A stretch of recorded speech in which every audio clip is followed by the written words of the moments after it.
I'm going to talk about the challenges which modern sciences have posed in our modern age. How to put counter arguments for those arguments put against religions. And the title of my talk is Facing the Challenges of Modern Science with Daqiq al-Kalam. By the way, Daqiq al-Kalam is the portion of Kalam which deals with natural phenomena: space, time, matter, energy, heat, smell, etc. Perhaps the late mutakallimun didn't make difference between Daqiq al-Kalam and Jalil al-Kalam. But if you go back to the early mutakallimun, you will see clear difference between Daqiq al-Kalam and Jalil al-Kalam. Our Sheikh Said, for example, Said Fouda, do not accept this differentiation. I find that this differentiation is necessary if we have to revive Kalam in our modern age. Al-Ash'ari have talked about Daqiq al-Kalam. This term is used by Al-Ash'ari, Abu al-Hasan, in Maqalat al-Islamiyyin wa Ikhtilaf al-Musallin. Ash'ari is Ash'ari. The Mu'tazilis also talked about Daqiq al-Kalam and Jalil al-Kalam in the book of At-Tadhkira of Al-Hasan ibn Matawih al-Najrani. Abu Rashid al-Naysaburi also mentioned this term.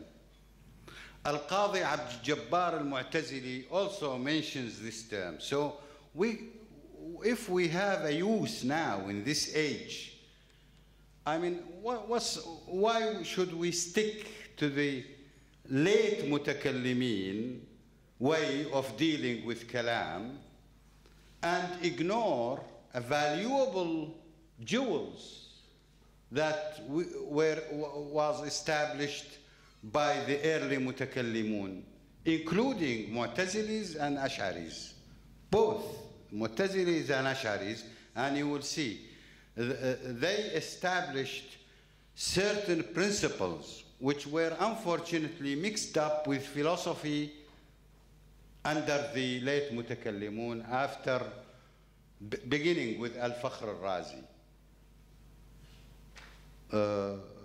They mixed philosophy, in my opinion, with Kalam, and that weakened, in my opinion, the position of mutakallimun.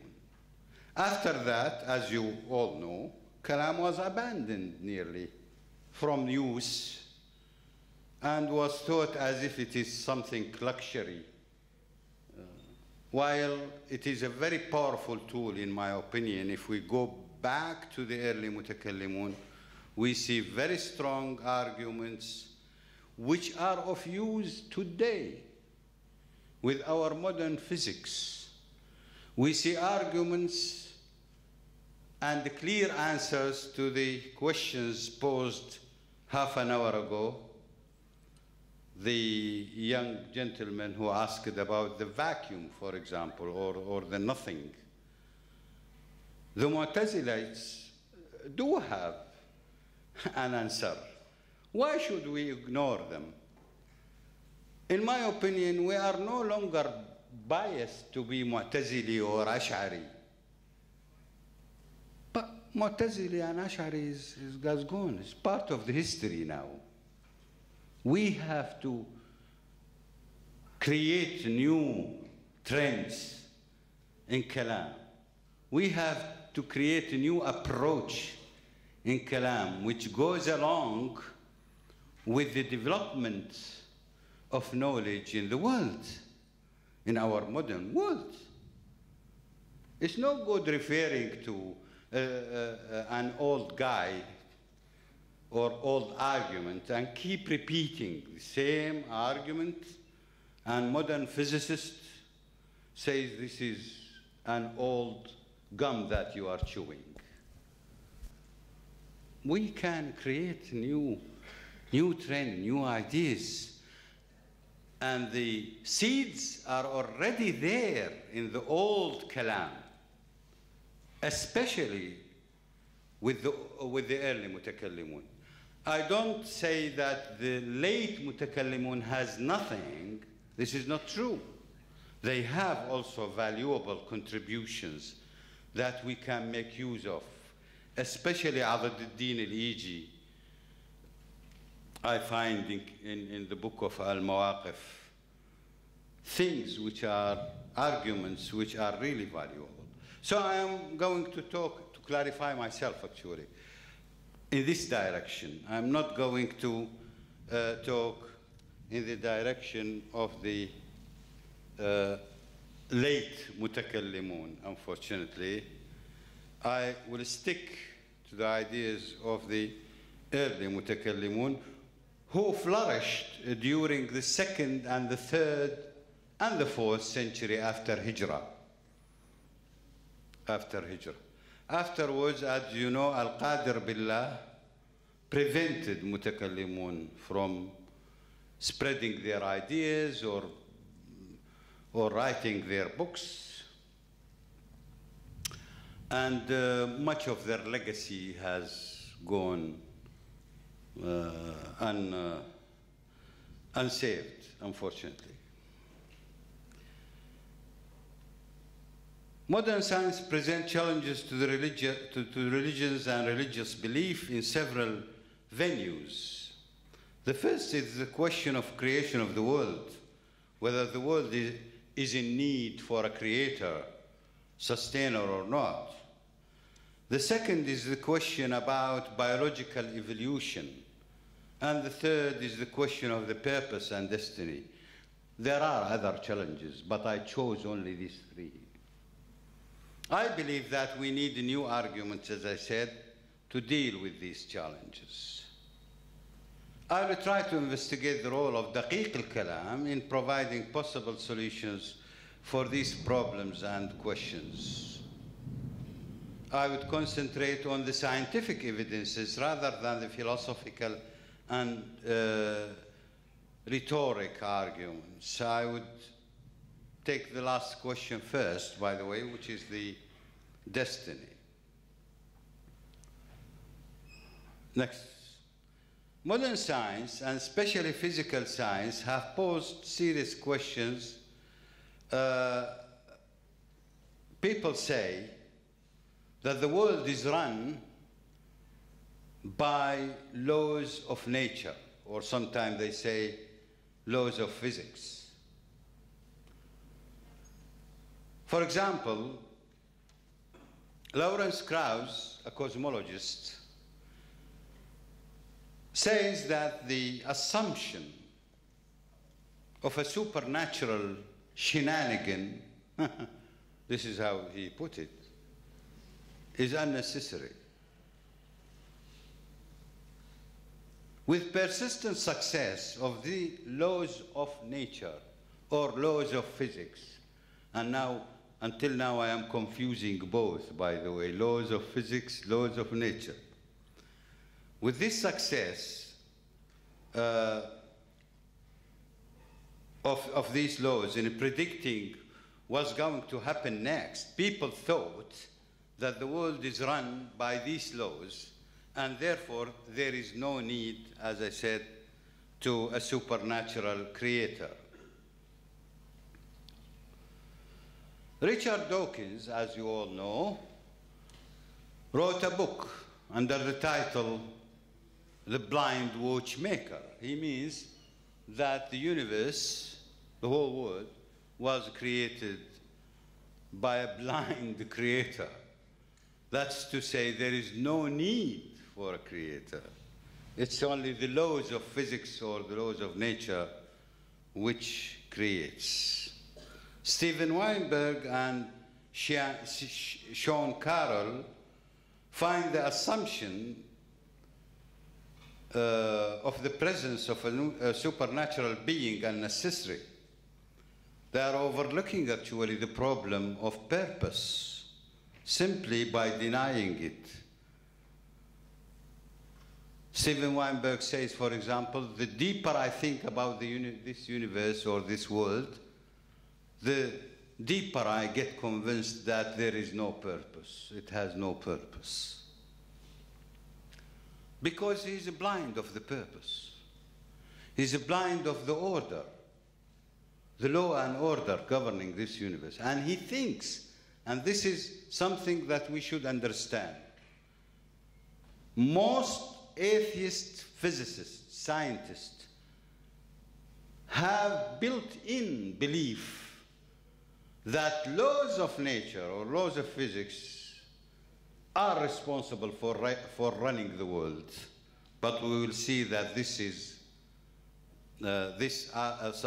assumption, this embedded assumption is wrong.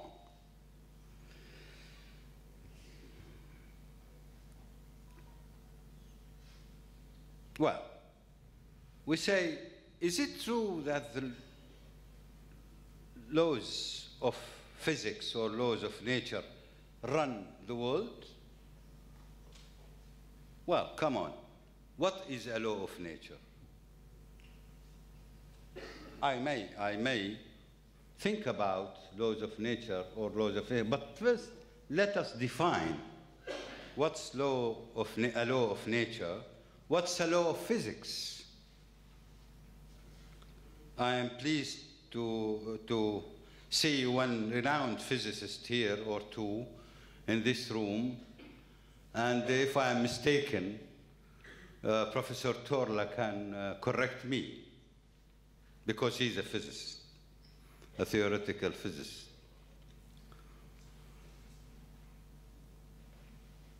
If you go to encyclopedias, Stanford Encyclopedia Britannica, you see that the definition, by the way, these two terms about physicists I found confused about it.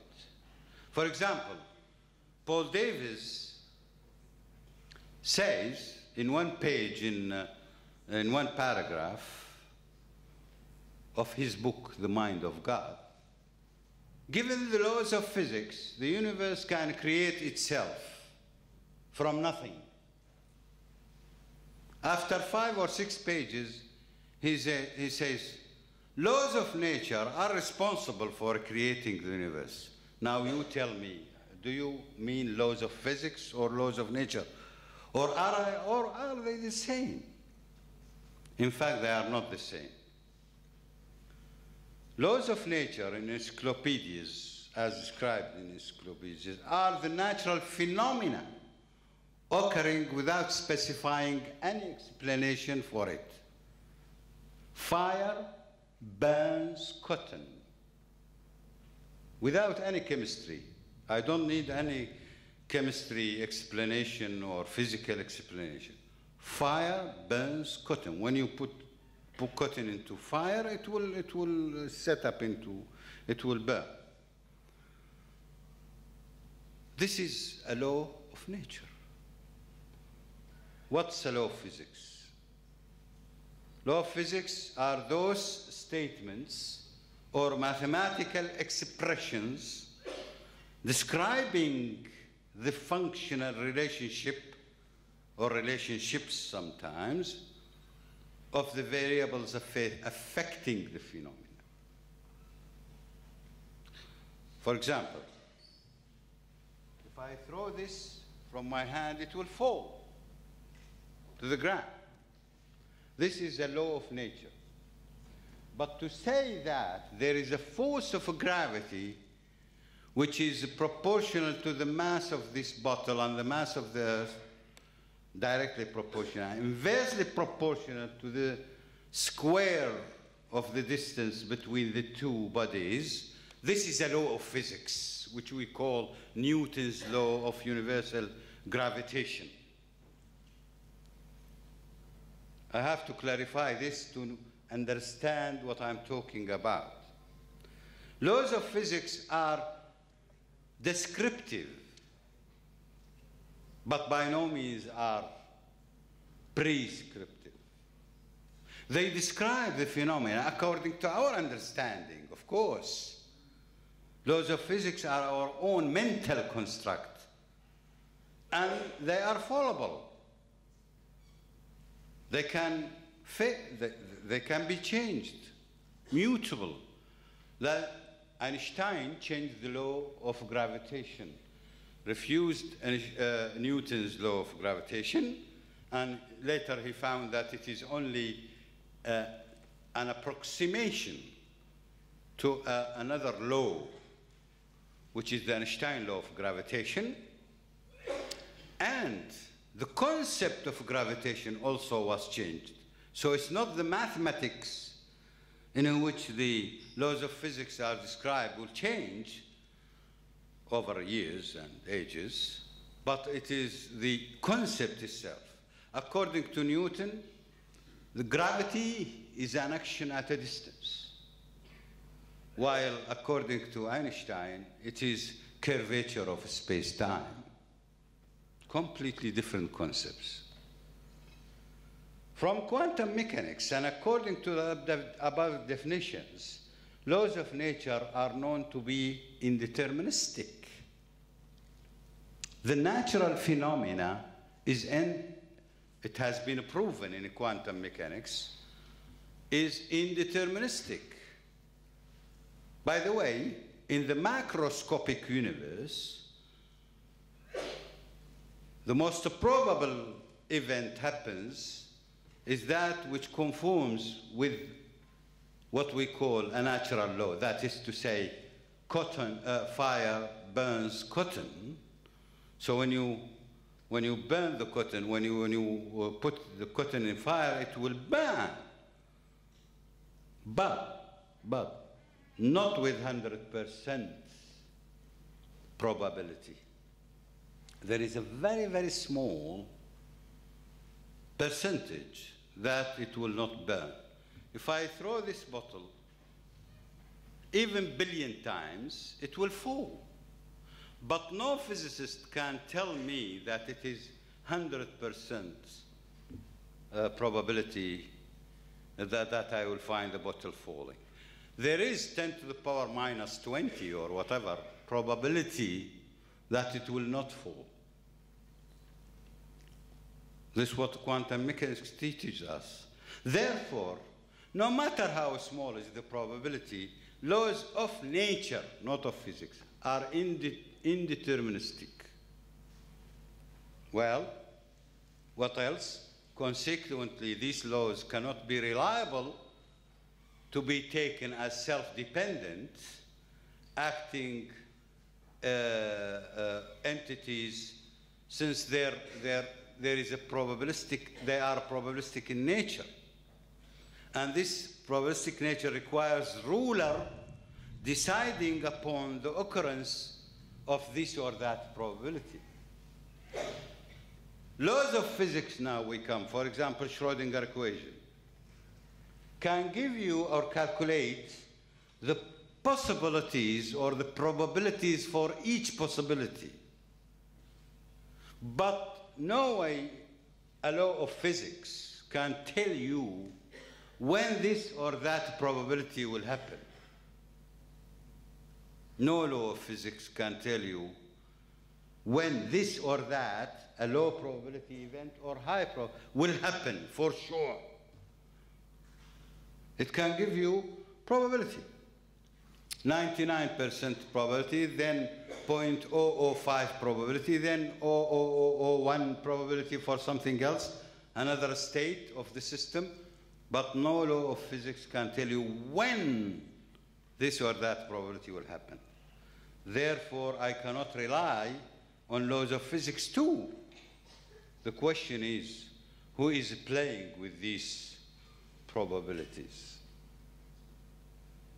Such a ruler who is playing with this probability, controlling these probabilities, cannot be part of the physical world for one simple reason, that if such a ruler belongs to the physical world, it will be in need for another creator, or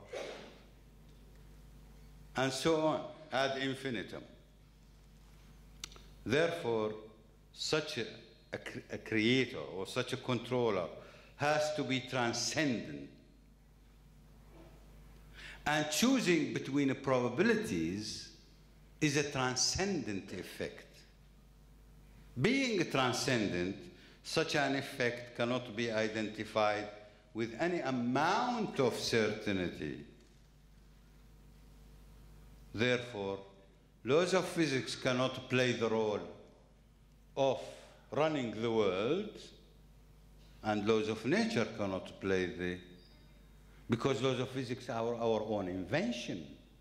They change easily. A new genius comes and he says this law of gravity of Newton is wrong, or this law of Einstein gravity is also wrong. And then we cannot consider these dead equations as being rulers. And we cannot consider the law of nature itself, the phenomena, as a ruler, because it's indeterministic, it's probabilistic in nature. This is my argument in case of the creator, the need for a creator. The al-Kalam solution has come across such, in fact, al-Kalam came across such a question, and Mutakallimin discussed possible answers to when and why and how such a transcendent effect, that is to say divine action, would take place in much details, assuming certain analogy with human capabilities of sensing and decision making. And here I should be clear and frank, here where the old Kalam made mistakes. When they went into discussing, for example, divine action, like the case when Sheikh Saeed mentioned al-Juwayni's statement, which was denied by some mutakallimun, and they said Juwayni is confusing us. In fact, because the mistake is to consider the creator, the divine, on the same scale as the human beings, on the same measures, sorry, not same scale, not same scale, same measures. And this is wrong. Why should I go to discuss in so much details Sifat al-Ilahiyya? What for? It's enough to say that Allahu Alim, Allahu Qadir, Allahu, that's it. Why should I write thousands and thousands of pages and going into such details? It's better to go in details when discussing, for example, the case of the vacuum, and whether the Mu'tazilite claim that the vacuum is not nothing, the void is not nothing, or at least هل العدم شيء؟ قالت الأشاعرة العدم لا شيء، وقالت المعتزلة العدم شيء، لأن حقيقة الشيء المعلوم، والعدم معلوم فهو شيء. قالت الأشاعرة ولكن الأشياء تتألف من جواهر وأعراض، فما جواهر المعدوم أو العدم؟ قالوا جواهر المعدوم كجواهر الموجود، لكنها غير متحيزة. غير متحيزة. It's like a whole. It's like a whole. In any case, this could be discussed and discussed. We can negate, we can refuse such a, I mean, no guarantee that this is a correct opinion. But at least you can taste from this statement which I gave just now, it's not exactly, but nearly what Juwayni, Imam al-Haramain, copies from the Mu'tazilis in his book Al-Shamil fi Usul al-Din, I think page 59. or 59, yes. Page 59, Shamil fi Usul al-Din. You can go back and look at the definition of a vacuum or nothing or whatever. And this comes along as a solution to the problem of ma'doom, how Adam changes. But then there is another problem, as Sheikh Saeed mentioned, correct? It could lead us to have matter or vacuum, so to speak, eternal. So there are no one eternal, but more than one eternal. Qadim. Al-madda qadima, maybe. It leads, and this is a difficulty for the belief. In my opinion, the old mutakallimun correctly identified the basic principles upon which the physical world is constructed, and this I call, it's not me, this was called Daqiq al-Kalam. The principles, for your information, in short, are atomism, that the world is atomic. Things can be subdivided into parts until we finish up, we stop at non-divisible part, which is al-jawhar al-fard. And the word al-fard, by the way, means the homogeneous or the same jawhar. That's what it means to be al-jawhar al-fard. Al-jawhar al-fard, by the way, there is a big mistake. Some contemporary historian of science or philosophy, they call it the atom. It's not the atom. And it's not any elementary particle. I cannot say that the proton is a jawhar al-fard or the neutron is a jawhar al-fard. No. Jawhar al-fard is an abstract entity which applies, by the way, to everything, not necessarily only matter. Matter, energy, economics,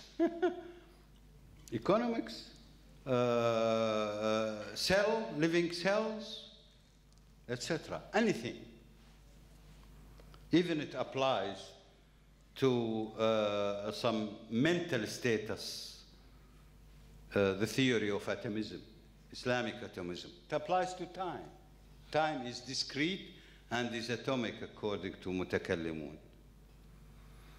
The second is temporality, that's to say everything in the world is created, has a beginning in time, has a beginning in time. Or with time, because the whole universe has a beginning not in time, but with time. The third very strong and powerful principle is recreation. And in fact, it is the Ash'ari who insisted on this recreation. And now, in literature, they call it occasionalism. Like they call ilm al-Kalam speculative theology. I don't like these terms, by the way. I don't like speculative theology, and hopefully we will turn it into much more serious theology in the coming years. And I don't like also occasionalism. It's not occasionalism. Recreation is a law of nature. Is a law of nature. And what does it say? It says, you know, the Islamic atom, if you like now, is jawhar al-fad, jawhar, and a'rad. The jawhar is stable. The arad changes continuously or continually, because it changes discretely, not in continuous mood or fashion. It changes discretely. in order to, you see, that's why I say it is in the background of the brain of mutakallimun. The Quran is in the background of every move they made. Every move. Although they didn't use the Quranic verses in argumentation, but the Quran was in their brain. They know that God is Qayyum. How to achieve Qayyum? How can you realize physically Allahu la ilaha illa huwa al-hayyu al-qayyum? How is it Qayyum? Qayyum means that he controls the universe and sustains it. Every moment, every blank time, 10 to the power minus 44 seconds, there should be a change or recreation. Using this principle, I could show clearly and derive the Heisenberg uncertainty principle with one assumption, that the constant has to be Planck constant divided by 2 pi. I mean, I could prove delta x, delta p greater than or equal some constant by the mutakallimun argument of recreation. I could also explain the problem of measurement in quantum mechanics. I could explain why do we have different eigenvalues. I can explain why we have expectation values. I can explain why expectation values are very near to the measured values in the macroscopic world and not so in the microscopic world. I can explain the double slit experiment, which has confused one genius physicist, Richard Feynman. I can explain it easily. He says, this can be explained only if we say the electron is passing at the same time from 2 slits.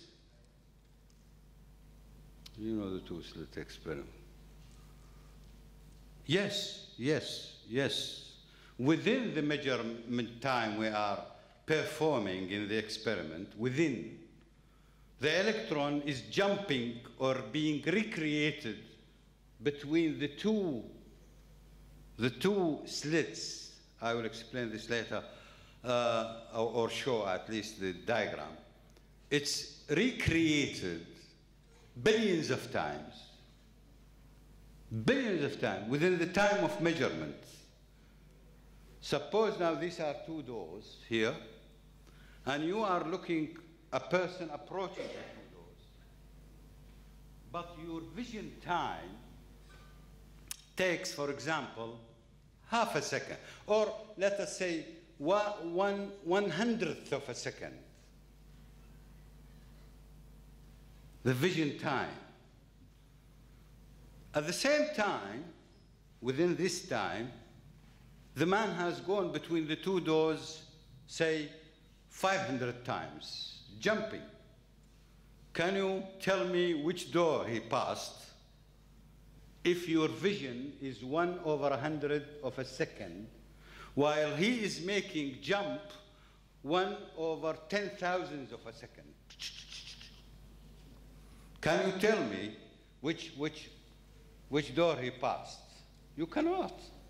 Simply you will say he passed through the 2 doors at the same time, because what you mean by the same time is 1/100 seconds. That's how the double slit experiment can be explained by recreation. Indeterminism is a result of recreation. The result of recreation is this indeterminism in the world, and that's what allows God, of course, to be the ruler of the world and choose probabilities. And that's what also allows for Prophet Abraham not to be burned and that miracles could happen. But nobody knows when a miracle would happen, because the Creator only would decide when this probability or that probability will happen, no matter how small the probability is. The fifth principle is space-time integrity, and this is written in, not all mutakallimun actually have talked about it. Ibn Hazm al-Zahiri talked about it in Al-Fisal, في الملل والنحل. He says that the space and time are not absolute, and our space and time is different from those of the philosophers, because their space and time they're talking about is absolute.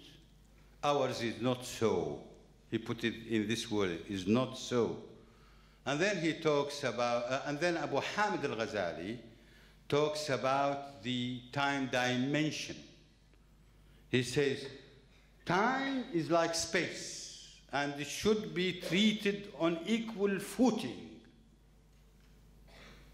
فالبعد الزماني كالبعد المكاني. No physicist would accept such a word or such a phrase, but only after Einstein. Only after Einstein has shown that al-bu'd al-zamani kal-bu'd al-makani. But Abu Hamid al-Ghazali, the great genius of Islam, concluded this. It's not a dream that he's dreamt of. He concluded it after detailed arguments. So, these five principles have their role in explaining the phenomena of the world, including the first creation and the subsequent development of the world, culminating in the most sophisticated process of biological evolution. We can now use these principles to pose sound arguments in discussing the foregoing big questions. So Daqiq al-Kalam actually goes even beyond that to suggest that further ways to resolve some of the present problems in theoretical physics. I mentioned the problem of measurement, which is still pending, by the way. I have written a technical article on this. It was published in conference proceeding, but I am actually aiming at providing much more substantiated derivations in order to publish it in a journal, formal journal, like Physical Review, for example, or Physics Letters B, or I hope I will do this in the next few months. These principles provide us with a worldview that is in conformity with modern scientific theories that are affirmed by observational and experimental discoveries. This means that Daqiq al-Kalam can form the basis for a whole philosophy of modern sciences, not only for Muslims. No, such a philosophy can be utilized by any other person, a Muslim or non-Muslim, Hindu or Buddhist or anything, Christians, because not necessarily tied up with certain beliefs, especially it's not tied up directly with the Quran or the Sunnah. It is indirectly related to the stipulations of the Quran. Indirect. The arguments are pure rational.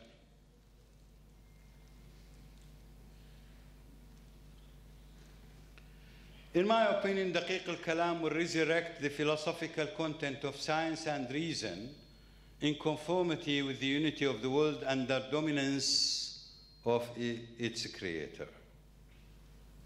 As I said, there are many examples about the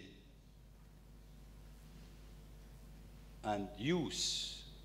One of the major use is the divine action, or the relationship between the creator and the created. How can the divine contact us? How can the divine contact the whole world? It is through recreation. By recreating, the world can change. And that who is recreating can change the world and direct the directions of the development of the world.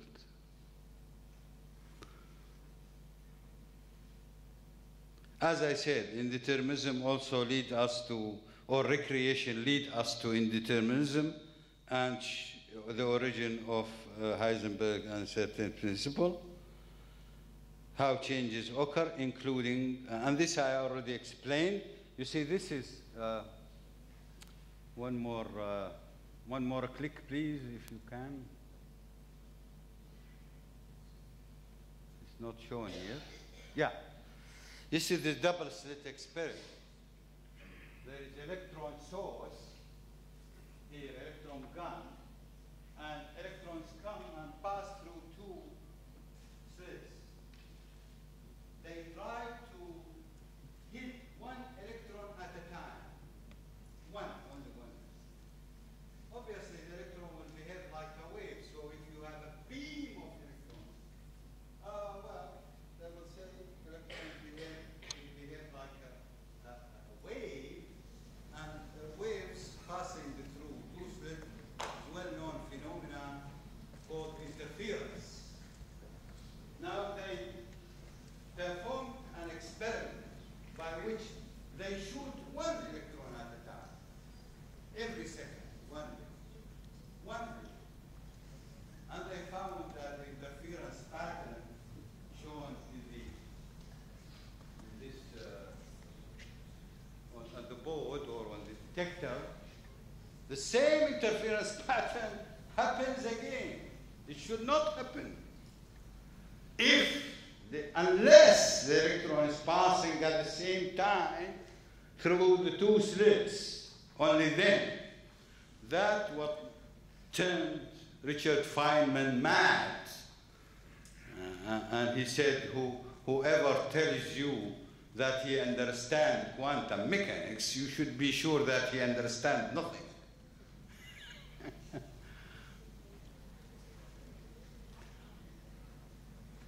Biological evolution. This can be addressed again through Kalam, using the recreation principle. Laws of physics, laws of chemistry, and biology can provide us with the possible directions in such recreation. So the recreation is a process, very fast, just to get an idea. The more massive the particle, the higher the recreation rate, because it contains more energy, by the way. Recreation rate, frequency, is equal total energy over h, Planck constant. So the more energy you have for the mass of the particle, the higher recreation is the rate. The lowest one we know of a stable particle, say the electron. Electron is recreated at a rate of 10 to the power 21 per second. The electron gets recreated according to this theory of mutakallimun, but by the way, but in modern context, it's in modern context. I'm trying to bring the Kalam into modern context.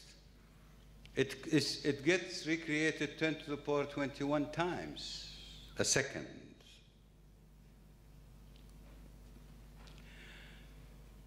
Taking into consideration then the principle of atomism, components of biological materials involved in genetics has to be treated discreetly. That's to say, we have to treat cells and components of the cell, genes, components of the gene discreetly. If we do that, then if we take the environmental and other conditions into consideration, we can at least understand that there must be a change. There must be an evolution. But what kind of evolution? Is it the random mutation of Charles Darwin? No. Randomness can produce only a random world. How come that we can develop higher systems from simple systems if we are following a random scheme? The alternative is, here comes again the principle of indeterminism at the heart of this process, where the probabilistic laws of nature plays a serious role in determining the outcome of the interaction between environment elements and the inherited triads. There is a need to choose between possible probabilistic outcome, yes, and the frequent occurrence of low probability events indicates that there is an interaction, an intention and purpose. Now I come to the, if you have a simple dice, you know the dice has six faces, correct?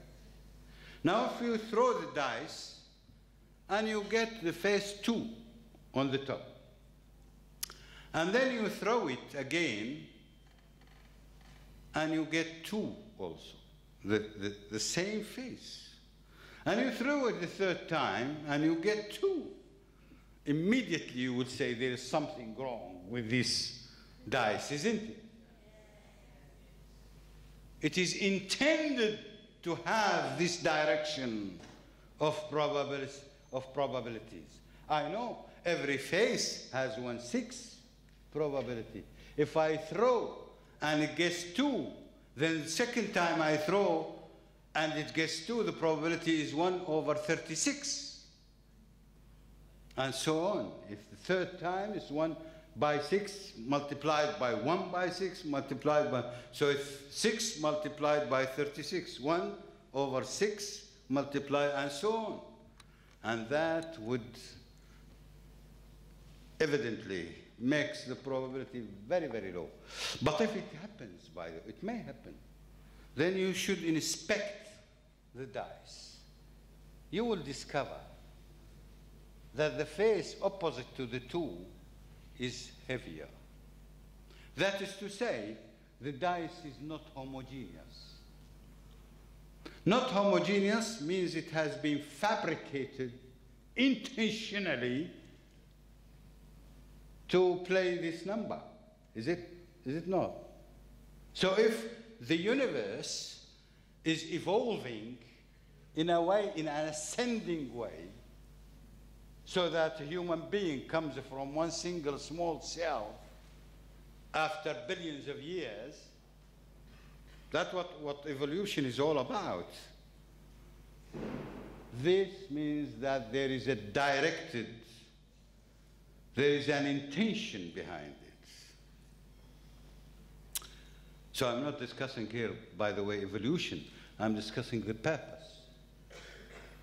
Therefore, if evolution is correct, the general scheme of evolution, don't nail me on the Darwin's theory of evolution. No, the general scheme, that is, there is always an ascending evolution. Therefore, I would claim that there is intention behind that. It can't be random. simply because there is ascending direction. And directivity always, always, even in geometry, points to certain intention. Can't be run. The question whether evolution is happening or not is another argument. And here we have other alternative. You may say, okay, you drop the question of evolution happening according to Darwin's theory. What else you have? I say, well, I have the adaptive mutation. Recently, during the last 15 years, experiments has been done in biology by which they discovered that mutation happens, in some cases at least, triggered by the need of the creature. They brought bacteria which cannot consume sugar. Sugar is no good for such a bacteria as a food, as an energy source. But they put it in this environment of sugar in a petri dish. Obviously, the bacteria died. Nearly all the colony died, except few. Few bacteria, before dying, seconds before dying, went into splitting into two and so on. Divisions, get divided. The new daughter generation, for the surprise of the biologist, mutated with the new genes helping to consume sugar.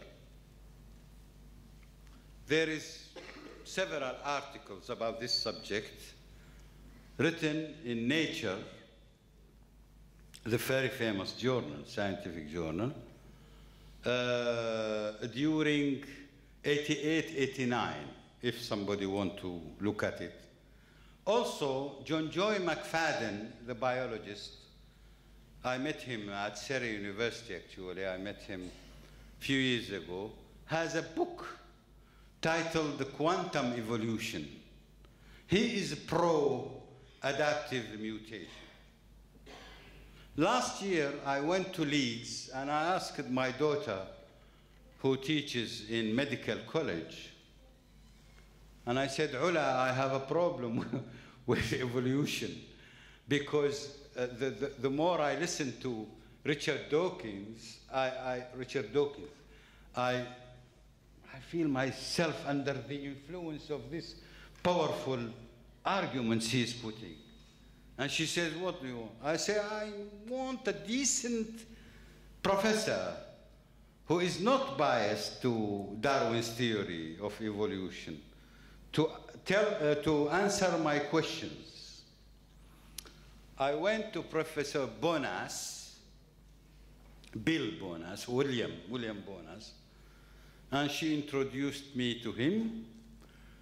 By the way, my daughter is working on stem cells now at Leeds University as a researcher, and she's working to grow the knee by injection without making operation.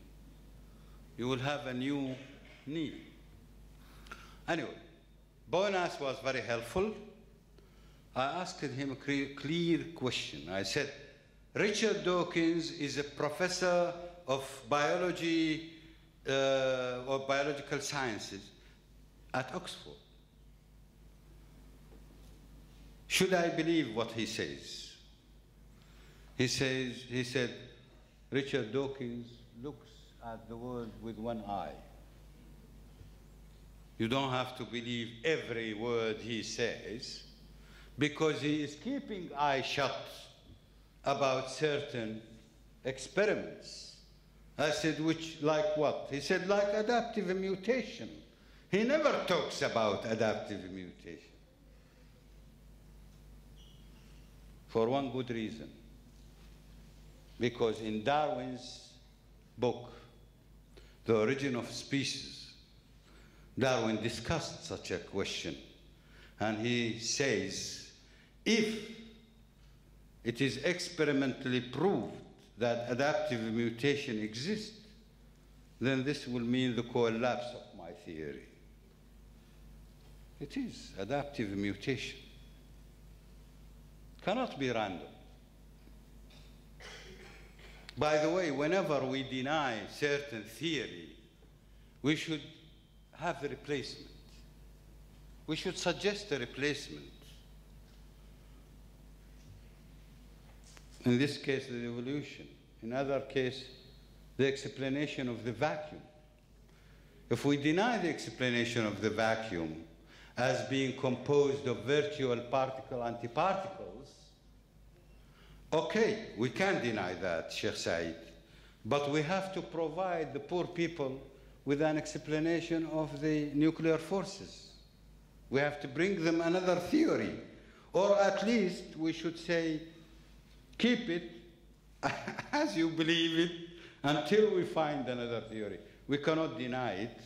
We cannot disprove you. We cannot prove that you are right because we are of the opinion that you are wrong by claiming that the vacuum is composed of virtual particle-antiparticle pairs. But since we don't have a theory to explain whatever their theory is explaining, we should not. Here in this case, in biology, I am attracting the attention to quantum evolution and to adaptive mutation.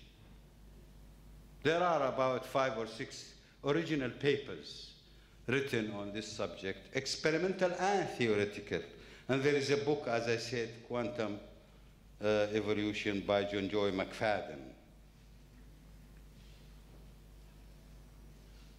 Here I put the name of the book, Quantum Evolution in 2002, published 2002. Very beautiful book. Contains a few mistakes about this experiment, the double-slit experiments. But this is physics, I mean, it's not biology. Then comes the last question, which is the question of problem of creation. Does the universe has a beginning or not? What are the initial conditions that cause the universe to exist? Is it finite or infinite? Also, in the last lecture before we had our lunch, the question was posed whether the universe is finite or infinite. Nowadays, obviously, atheists are supporting the idea of infinite universes, not only one universe, but multiverse, for their own ideological reasons. But we should look at the scientific argument rather than, I fully support what Sheikh Said has said concerning the multiverse. It is a hypothesis. Don't believe what Teg Marx is talking about or the others claiming, or even Michio Kaku. You know, Michio Kaku is a big mouth. In 2011, he said the world will turn into hell in 1 year's time. There are videos recording what he was saying. And in 2012, we didn't see doomsday, as he claimed. Michio Kaku is a physicist, by the way. But he found that working in the media is much better financially. Will the universe go on expanding forever, or would it collapse in a big crunch? This is, for example, a very good question. Would it go expanding forever? If you ask now physicists, they say yes. It has been discovered that the universe is flat, geometrically, spatially flat. And according to Friedman solutions of Einstein field equations, a flat universe must go expanding forever. Okay, what can I do with the verse of the Quran from Surah Al-Anbiya, which says, يَوْمَ نَطْوِي السَّمَاءَ كَطَيِّ السِّجِلِّ لِلْكُتُبِ كَمَا بَدَأْنَا أَوَّلَ خَلْقٍ نُعِيدُهُ. What shall I do with this verse? How can I reinterpret the verse to agree with scientific predictions? In my opinion, in this case, I don't need to reinterpret. I should insist that the universe will collapse from Masdar al-Aqidah. But then, I have to provide substantial evidence on scientific basis that there is a possibility, at least. A possibility, because the people are not saying 100% it will go expanding forever. They say, most likely, the universe will go on expanding forever. If I can find a possibility one way or another by mathematical equations, etc. So what I did, I call upon my student, MSc student, Munir Daratka. Come on, Munir. Incidentally, Munir is atheist. I said, come on, there is one problem here I want to see. Does a flat universe allows for a collapsing phase or not? He don't know the reason why I'm asking. So this is MSc for you. He's genius in mathematics, Munir, working now in the United Arab Emirates. He said, yes, I can do it. I said, do the following. According to observations, the universe is flat, spatially flat, geometrically flat, like a sheet of paper. Like a sheet of paper. But the same observation is telling us that there is a non-zero cosmological constant. This is what the observation, the analysis of CMB is telling us. So we should put this cosmological constant into the equations, solve the Einstein field equations, and see for the possibilities. After a few months, 3-4 months, we arrived at solutions which shows clearly that there is a possibility that the universe will collapse. But then, I am sorry, it comes an oscillatory universe. كما بدأنا أول خلق نعيده. But then again, كما بدأنا أول خلق. Nobody knows how many cycles. It's a cyclic universe. You may say, but this means that the universe is eternal. Well, you may interpret the result that way, but I can interpret it the other way around. That the universe could be eternal cycles. But each cycle is a new creation. Each cycle is a new creation.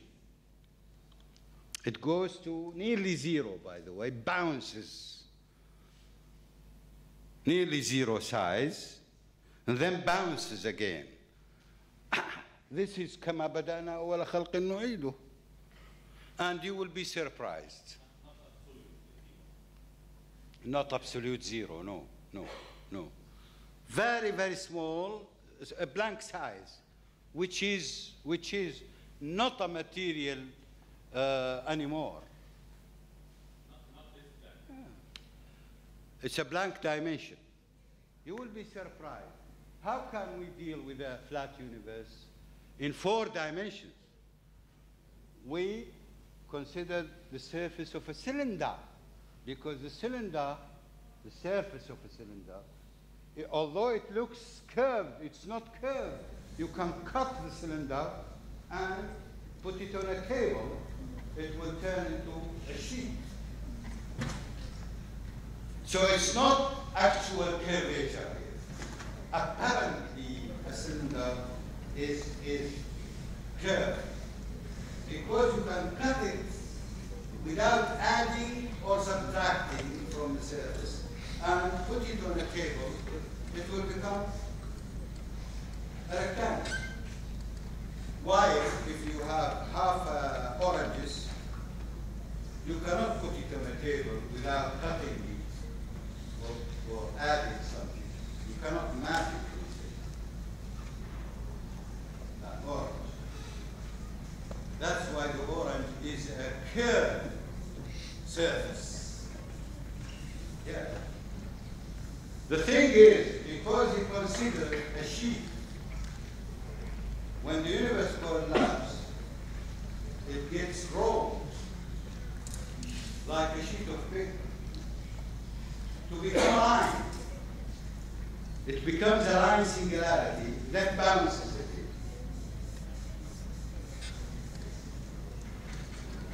نطوي السماء كطي السجل للكتب. سجلي is sheet of paper. This is سجلي.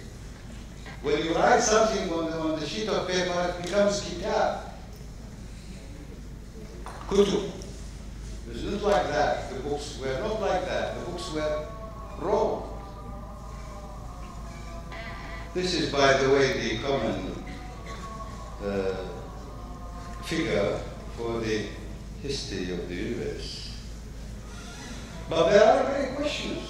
Is it a multiple universe? Is it a multiverse? Again, I say that multiverse theorem, hypothesis, not yet proved. There are many questions concerning singularity, many questions concerning the Big Bang, the standard Big Bang. Many things are said on TVs. For example, they say that the whole matter and energy of the universe was a plugged in point singularity with infinite density. There is no such thing. Even scientifically, it's not philosophically. It's not because from philosophical argument I refuse singularity. I refuse singularity because of the quantum effects. Quantum mechanics would not allow for a point singularity, a point which contains infinite density, which has infinite density. It doesn't. Uncertainty principle will not allow me to have delta x equals 0, isn't it? How? And this is proved, actually. It's published in Physical Review D 35556 in 1978 when I worked my PhD. I proved in 2 papers published in Physical Review D that the highest journal in the world, physics, that the universe cannot start from a point singularity. It has a finite, very small amount of energy that grew up actually. How? What's the source? The source is the huge curvature in the background, and the curvature is energy, as you know. That's why the universe expanded. At the same time, the curvature gets smaller and smaller until the universe now looks as if it is a flat. And meanwhile, the energy and matter was created. But this is not the standard Big Bang, you have to see. Standard Big Bang is without quantum effects. That's why there is a singularity. Stephen Hawking died a few days ago. He proved, yes, the existence of singularities in the classical general relativity, not in the quantum gravity. But if you introduce quantum effects, as I did already 40 years ago, you can be sure that there could be no point singularity. The multiverse, I think we mentioned, we don't want to put much argument about that because the this hypothesis is controversial.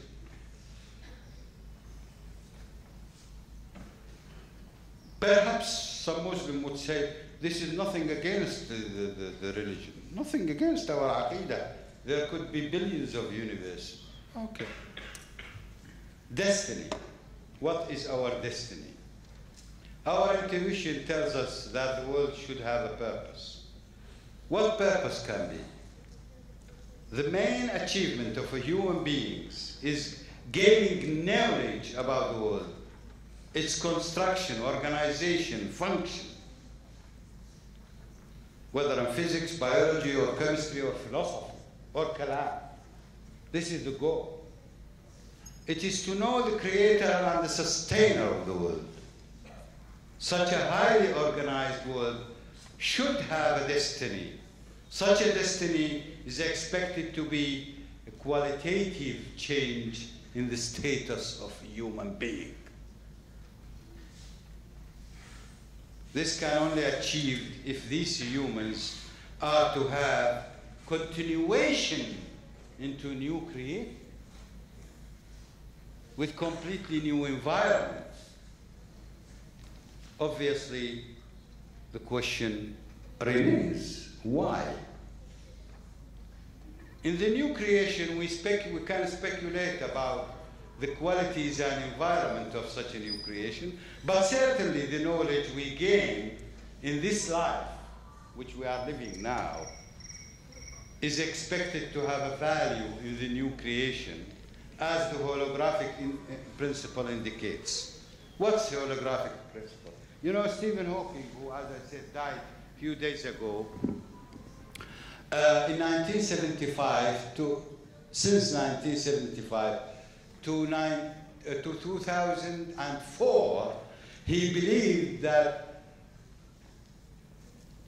a black hole, if the black hole swallows anything, then the information about that thing swallowed by the black hole will go forever, lost forever. This means that if the universe is collapsed, كما بدأنا أول خلق نعيده يوم نطوي السماء كطي السجل للكتب. If Hawking was right, then this means that there is no hisab, no kitab. Why? Because all the information about what we have done in this world has gone, lost forever. But then in 2004, Hawking was obliged, mentally of course, by physical arguments, to negate this claim and to believe in what Leonard Susskind said. What did Susskind found? Susskind found that the information about you and me will be exposed in 3 dimensions, on a 3-dimensional screen. If the universe turns into a black hole, yeah, at doomsday, يوم القيامة, if يوم نطوي السماء كطي السجل للكتب, our information, including whatever we have done, will be exposed on the surface of that black hole, like a holographic screen, 3-dimensional. يومئذ تعرضون لا تخفى منكم خافية. يومئذ تعرضون لا تخفى منكم خافية. So, but Hawking didn't find this argument, or didn't use this argument. He actually went through physics and mathematics and agreed with Susskind that يومئذ تعرضون لا تخفى منكم خافية. Yeah, this is the new creation. And that is why we believe. Of course, such a metaphysical picture is not far from reality once we appreciate the value of our existence. So we believe now. It's a belief. Nobody can prove it until now in much details, except indications. Physics, mathematics indicates that there will be some kind of recreation for our world, and once we appreciate the value of our existence, we should accept this, in my opinion. Last thing I want to mention is the Cosmo-Kalam platform. My friend, Engineer Muharib, has devised it, actually helped me in devising a computer-aided analysis system. Now, Daqiq al-Kalam actually is going to analyze not only physics, but also even economics. 2 weeks ago, I received a letter from Algerian PhD student doing his PhD in economics in Algeria, and he says in the letter that they were influenced by my approach of Daqiq al-Kalam and try to introduce it in the economics of developing nations. And after doing preliminary study, they have not finished the whole study. They did a test for this idea.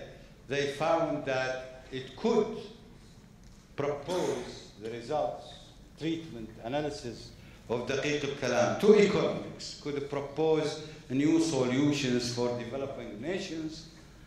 And this guy is asking me to receive him, to see him for 2 or 3 days in Jordan in order to discuss some details.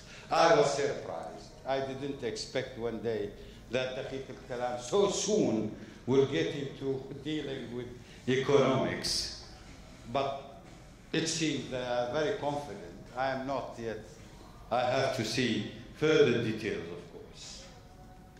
So Engineer Muharib will talk to you the day after tomorrow, maybe, or I think during the lecture, his presentation, he will explain the system, which is a bit complicated, by the way. But nevertheless, I asked him to make it as simple as possible to show the practical use of such a system. The new development will be a qualitative advancement in dealing with Kalam, and we hope that many researchers will benefit from this system. Finally, I should announce today the release of www.cosmokalam.com. It is a website which contains my contributions, my articles, my lectures, my video lectures, talks about Kalam, and also explanations, plus some research problems for postgraduate students and postgraduate supervisors. I proposed few problems. Anybody can work on it, whether he agrees with me or not. That's not necessarily, but the problem is there. He can work it out and gain maybe his degree from such proposals. I will be ready to help anybody who are interested in such studies as far as I can, of course. Thank you. Assalamu alaikum wa rahmatullah. Wa alaikum assalam wa rahmatullahi wa barakatuh.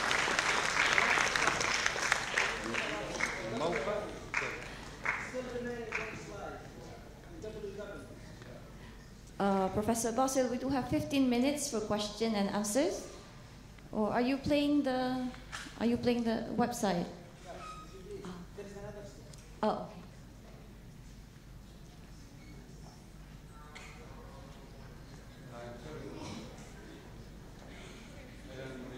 Yeah? Okay. Okay, so we will only have time for maybe about 2 questions. So I would like you to come to the microphone and to have the 2 questions together. It's good that our friend here doing. This is, by the way, the website. This is the Cosmo Kalam website. but you can easily go. Thank you very much. Congratulations, Prof, for your new website. It will help solve a lot of problems, inshallah. So we have a Assalamualaikum. My name is Nasib Ahmed. I'm doing research in aerospace engineering here. There are 3 questions to you, sir. Yes. There are 3 questions. Can you hear me? Yes, I can hear you. Yeah, okay. Can you keep it a short one? Because we might have to do it next I won't give a chance. Another chance. There are 3 questions. I think the question of recreation is something what I feel is like that. It is the relation between immaterial to material. That how an immaterial being is acting on material universe. Yeah. This is the first question. It is not about the divine action. Like Newton says, gravity cannot be action at this second. It is a sheer nonsense. Nobody will believe it. So it should be caused by something material or immaterial. So the first question is that. Yeah. And Daqiq al-Kalam, as you said, 5 things. Do you mean atom is by string theory?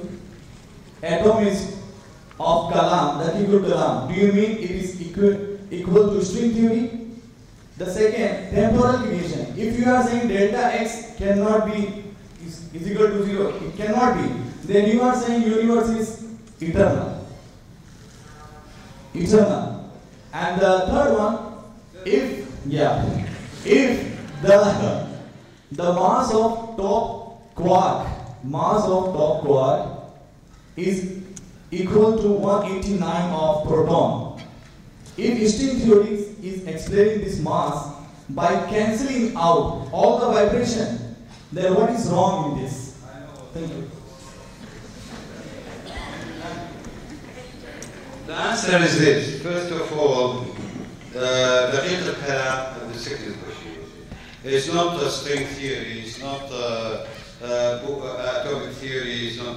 Daqiq al-Kalam is a system of logic for analyzing problems in physics, chemistry, biology, everything, economics, even politics.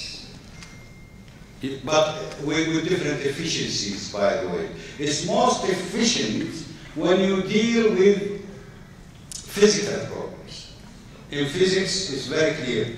What I have done is read books of early mutakallimun, and I deduced that they have 5 main principles. Before me, Moses Maimun is, you know, wrote a book in which he identified 12 principles of mutakallimun. المقدمات الاثنى عشر للمتكلمين. And he stated these 12. But when I read it, I can find that actually there are repetitions and there are things which are not related to the muqaddimat. So I reduced this number into 5. Yeah, so this is Daqiq al-Kalam, atomism, temporality, etc. Concerning the last question about the top quarks or etc., this is a problem for you to work. This is your homework. If you can grasp with a good understanding of Daqiq al-Kalam, you can make PhD with that. You can solve physics problems with it. But then I should warn you, it will take you 3 to 4 years. Because you have to analyze it and prove and provide the mathematics. It's not only that you are going to write a fairy tale. It's not a fairy tale or only some kind of beliefs, or you bring from the Quran, for example. It doesn't work. You have to prove mathematically. Like Munir Daratka has done. By the way, Munir Daratka came to me and he brought his thesis. And he said, Dr. Basil, I want to write in the first page this verse. I said, which verse? He said, well, on the Arabic side, I will write يوم نطوي السماء كطي السجل للكتب كما بدأنا. But I said, Munir, let's be frank. Don't cheat me. You don't believe in the Quran. He said, no, now I believe. Now I believe. Previously, he was atheist inside. He doesn't show. You know, we are in Egypt. Yeah. I said the last one. What was it? How immaterial being is acting? Yeah, this is a very important question. Well, it happens through recreation. If you want to go to the details, being physicist or interested in physics, you should know that we have two kinds of worlds. One we call time-like, which is our world, with chronological progression, with causality, and there is another world which is called space-like. This is allowed by the general theory of relativity. A divine, you can guess, is a sort of existence in a space-like, where there is no time, actually, no time in the space-like universe. No chronological development, only spatial development. There is no time. The way it goes on is that apparently, upon recreation, the world is or the thing, whatever it is, an atom, an electron, a quark, is jumping from space-like, time-like, space-like, time-like.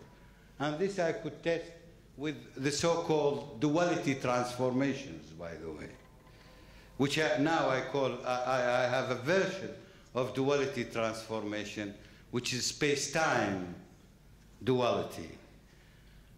That is to say, as if you have the Minkowski diagram, light cone diagram, and you flipping it 90 degrees. In this case, you will see the monopoles, the magnetic monopoles appearing in your world, and the charge, the electric charge monopole disappearing to become a dipole. Very easy to learn. You can see it in simple matrices. So it's a flip-flop process. This is one solution. This is one suggestion. Okay. Okay, Jazakallah. Yes, sure.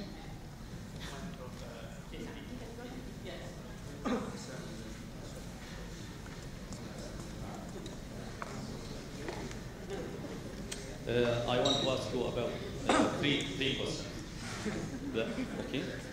The first question is about how you understand the nothingness in physics by the vacuum. You translate nothingness by vacuum. We know there is a big difference between vacuum and nothingness. How could you explain the equality between these two concepts? I refer to al-Mu'tazila opinion in this regard. You depend on al-Mu'tazila الأشياء موجودة في العدم. Nothingness. You translate nothingness by حقيقة الشيء المعلوم والعدم معلوم. Okay, but what is the relationship between nothingness and vacuum? I want to understand. This is the first question. The second question, as I remember, is about the virtual particles. The virtual particles, sometimes they call it imaginary particles. How could we? I read sometimes in one article, science article, that it is not virtually 100%. What do they mean by virtual particles? Is these particles stay very small time each time, but it is not 100 virtual يعني visual or imaginary. Is my understand okay? Okay. The third one is الأخير. If I remember it, I'll ask you. Okay. Let us answer the first two questions. Sheikh Said is asking me, what do we mean by vacuum, and what is the what's the difference between vacuum and nothing? The third one is a question, last question about the double slit experiment. I can understand how you can explain that electron every time pass from one of these two slits. From both. Oh, you said from each time it passes from one. Yeah. It looks like that, passing, but according to your theory, every time it passes just from one slit. But bigger question, how can you explain the الترتيب, the pattern? It is the diffraction pattern. Yes. Well, the first question about the difference between the vacuum and, by the way, the vacuum, nothingness, void, non-being also. I use this term, non-being, al-ma'doom, non-being. All related. When we talk in physics about nothing, before 1924, nothing means nothing. As you said earlier, nothing means nothing. But after the discovery of Heisenberg's uncertainty principle, they come across the nuclear forces, and they found that they need to hypothesize, to assume, propose the existence of certain particles which could exist for very short time. That short time you cannot measure. See? For example, now I give you a practical example. Suppose that I put on this table a few grains, and I'm watching the grain, and I see that there are grains disappearing.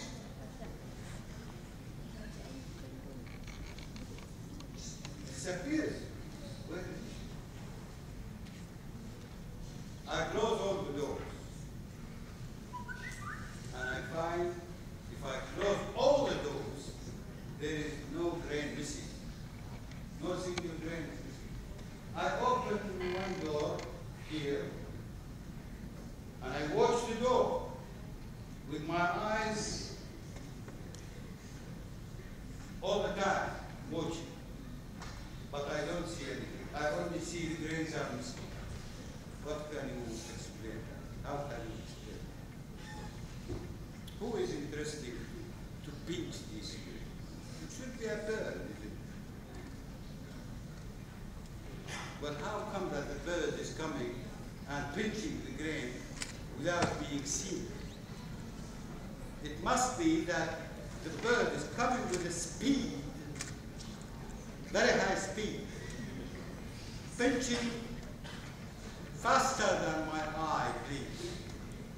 Faster than the time for that bird to come in, pinch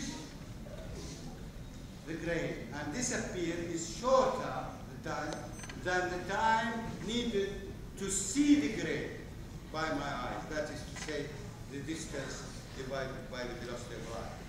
This is the time. Only this. What I call that virtue. It's a virtue. So yeah, majazi. Exactly. That's what I call it, majazi. Some physicists from Jordan, they say don't use majazi. I say no, I will use majazi. This is the best. It's better than iftiradi. Majazi. Exactly.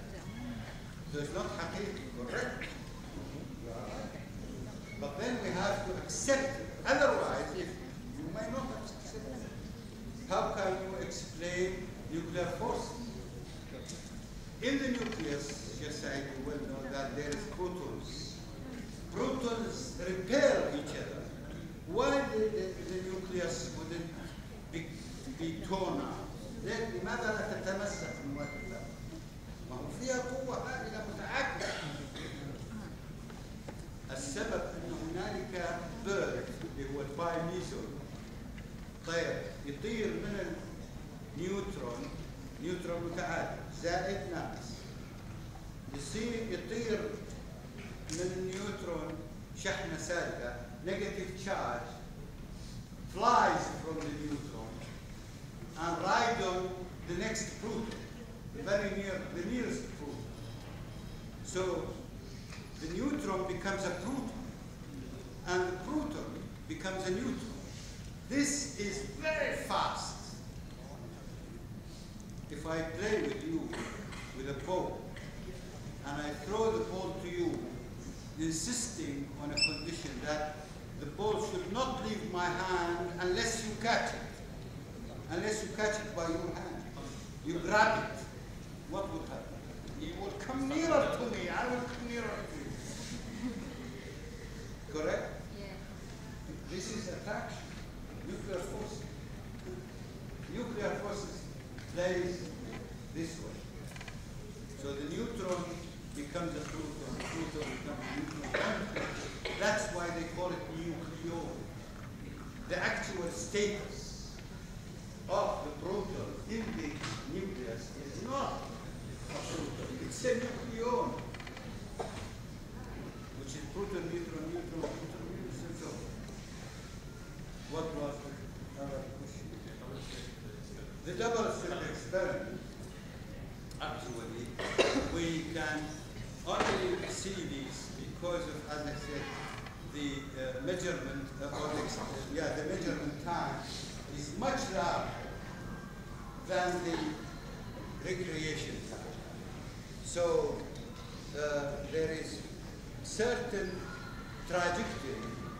Here we have to analyze the motion. Motion according to Mutakallimun, you mentioned in your talk. Motion according to the early Mutakallimun is what? They call it kawn, l'aqwan. And motion is discrete according to the Mutakallimun. When we say this is a faster body, Mutakallimun say it doesn't mean that it covers a larger distance in a shorter time, but it means that the sakanat, the number of sakanat, is less than the other trajectory. So here you have to analyze, by the way, the trajectory of the electron. And you will find that since the electron is under recreation between the slit and the screen, where the pattern appears, the electron has many times moving across, that is to say, and what's this? It's a wave motion. It's a wave motion. A wave motion automatically will create a pattern with certain width. The electron will not necessarily follow the same line, same trajectory. The next electron will not follow the same trajectory, never. Because it's under recreation.